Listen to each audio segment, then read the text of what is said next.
most likely spent over $250,000 per spot. And that amount of money, if they put it into mobile app marketing or something that's on device, would have been a lot more powerful. Again, if they have different initiatives or goals, fine, but.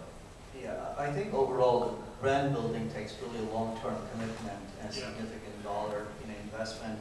You can't really do it with a burst campaign, even if you spend 5, 10 million. It has to be a consistent sort of the impression generation to make sure that brand messaging is established. Yeah.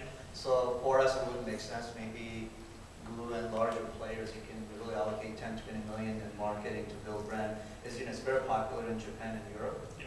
But in the US, I'm not sure, given the size of the market and what it would take to reach and build an impression of the brand and sustain it, it would be prohibitive for most of us. So at the top level, I guess. Okay, I'm going to open this up now for a few questions. I'm sure there are some questions out there. We've got a roving mic here this time. Thank you very much.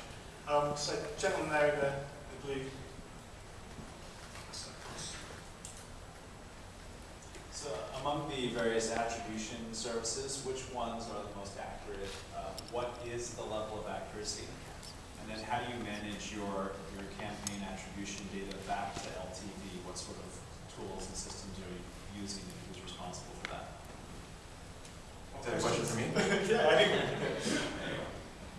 In terms of attribution, so we obviously have our own SDK. We also work with plenty of third-party SDKs. But so we have a pretty robust analytics platform that comes with our SDK, and that's obviously what we prefer to use the most. And in determining LTV, it's really up to you and determine, basically depends on the type of game you have. We've seen passbacks for things like anything as basic as tutorial complete, obviously in-app purchases or level completions, things like that. So those are things that can send back to us the type of message that those are types of users that you want more of, and then we can find more of those on our network.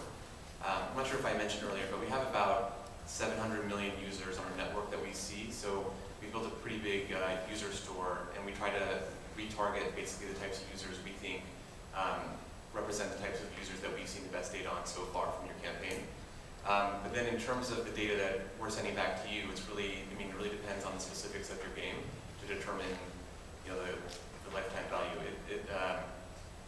Some people look at it in pretty short term, like, what's the returns within a 15-day period, which can be somewhat limiting sometimes, but I think 30 days to 90 days is a good amount of time to look at what the revenue is during that time period, depending on, again, the life cycle of the game and if it's a sunset title or a newer title. And to answer your question about the partners you can look at, I think at this point they're all pretty close to each other in terms of accuracy, so you should probably spend time looking at their dashboards and reporting. We use mobile app tracking. They seem to be the leader, at least with the gaming space. Been happy with them. And then one note about tracking LTVs, it's incredibly important to do receipt verification on the server side. Otherwise you're going to get tons of hacked IAP data that totally throws off any kind of calculation that you'll do. Yeah, we're using Has Offers. Yeah, we partner with Has Offers, Kachava, various others, Addicts. One thing that you should look at, though, from a technology standpoint, is digital fingerprinting versus an identifier. Right? So to answer